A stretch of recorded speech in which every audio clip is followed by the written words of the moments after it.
આજે 11 માર્ચ 2026 ગઈ 27 ફેબ્રુઆરી 2026 ના રોજ જેતપુર સાડી ઉદ્યોગ રાક્ષસ ઉદ્યોગ જેતપુર અને એની આસપાસના ઉદ્યોગો જે કેમિકલ વાળું પાણી લાલ પાણી ઝેર ઓકે છે અને એને લીધે ઉબેણ ઓજત ભાદર ત્રણ નદી વોકડા રાજકોટ જુનાગઢ પોરબંદર ત્રણ જિલ્લા ની જે જમીનની હાલત થઈ, જે ખેડૂતોની હાલત થઈ, જે પીવાનું પાણી, રોગ, પશુપાલન, ઇન્ફર્ટિલિટી, સત્યાનાશની આપણે વાત કરી હતી ને, એ લોકોને આપણે ડેડલાઈન આપી હતી 11 માર્ચ 2026 જે આજે પૂર્ણ થાય છે. આવતીકાલથી આંદોલનનો પ્રારંભ કરવાનો છે અને એ પહેલા કહું કે આપણી મુદત પૂરી થાય એ પહેલા એક દિગ્ગજ નેતાનો મને કોલ આવ્યો હતો. કમિટમેન્ટ કરેલું છે એટલે અત્યારે નામ નથી આપતો, પણ કમિટમેન્ટ તોડશે તો હું પણ કમિટમેન્ટ તોડીશ અને એનું નામ ડિક્લેર કરીશ. એમણે મને વિનંતી કરી છે કે બાપુ જેટલા વર્ષ વિસ્તારે સહન કર્યું છે એટલા દિવસ અમને આપો, અમે કંઈક કરીએ. એટલે મેં કહ્યું કઈ રીતે, તો એ કે 35-40 વર્ષથી આ બધું ભોગવવામાં આવે છે, બીજા 35-40 દિવસ મને આપો. એટલે મેં સ્પષ્ટ ના પાડી. મેં એવું કહ્યું કે વધુમાં વધુ સીધી આંગળીએ નીકળતું હોય અને તમારી આંખ ખુલતી હોય અને આ રાક્ષસી પ્રદૂષણથી જો રાહત મળતી હોય તો વધુમાં વધુ બીજા 19 દિવસ આપ્યા. 1 એપ્રિલથી અમે તીવ્રતાવાળું આંદોલન કરીશું, પણ 1 એપ્રિલ સુધી પણ આપણે શાંત રહેવાનું નથી. 1 કલાક પણ હવે સહન કરવાનું થતું નથી. મેં એક ફોર્મની ફોર્મેટ બનાવી છે. એ ફોર્મેટ એક ગામમાં એક ઘરે પહોંચી જશે. એ ફોર્મેટ વાંચજો. એમાં 2-3 માહિતી તમારે ભરવાની છે.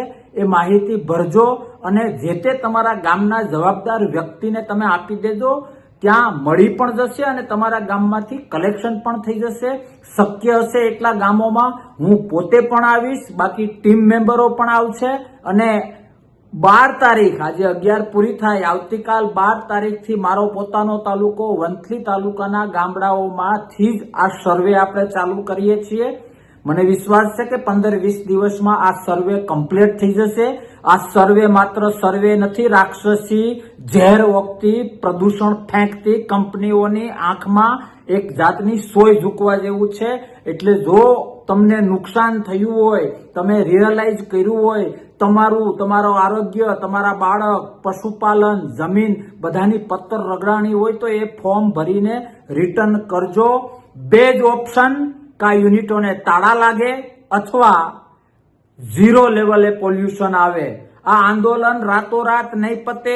હજી તો શરૂઆત છે. આવતીકાલથી લાંબા ગાળાની પ્રોસેસ છે. મહિનોય થાય, 6 મહિનાય થાય, 2 વર્ષે થાય, પણ આનો એન્ડ એક જ છે.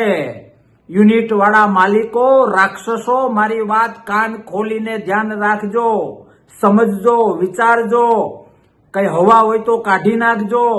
આજ સુધી નહીં થયું હોય એવું આંદોલન આવતીકાલથી આકાર લેવા જઈ રહ્યું છે. ઘરે ઘરેથી જ્યોત પ્રગટશે અને એ જ્યોતનો પ્રકાશ તમારા પ્રદૂષિત યુનિટોને ભસ્મીભૂત કરી નાખશે.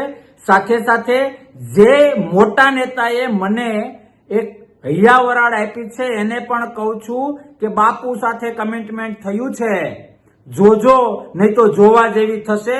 કારણ કે આ ત્રાહિમામ પછી એ ખેડૂત ઉપર હોય, ખેતી ઉપર હોય, જમીન ઉપર હોય, પશુપાલન ઉપર હોય, ઇન્ફર્ટિલિટીના પ્રોબ્લેમ હોય, સ્કિનના પ્રોબ્લેમ હોય, હવે સહન કરવામાં નહીં આવે.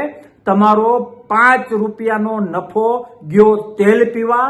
તમારા 5 રૂપિયાના નફા માટે અમે અમારી 5 પેઢી 50 પેઢી બરબાદ કરવા નથી માંગતા. આવો ખેડૂતની એ ખમીરતાને જગાડીએ, લડીએ, ખેતીનું રક્ષણ કરીએ. આપણા ગામને, આપણા વિસ્તારને, આપણા 3 જિલ્લાઓને, આપણી નદીઓને લોકશાહી ઢબે તીવ્રતા સાથે લડીને પ્રદૂષિત જે લોકો કરે છે એ લોકોના દાંત ખાટા કરીને પ્રદૂષણથી મુક્ત થઈએ.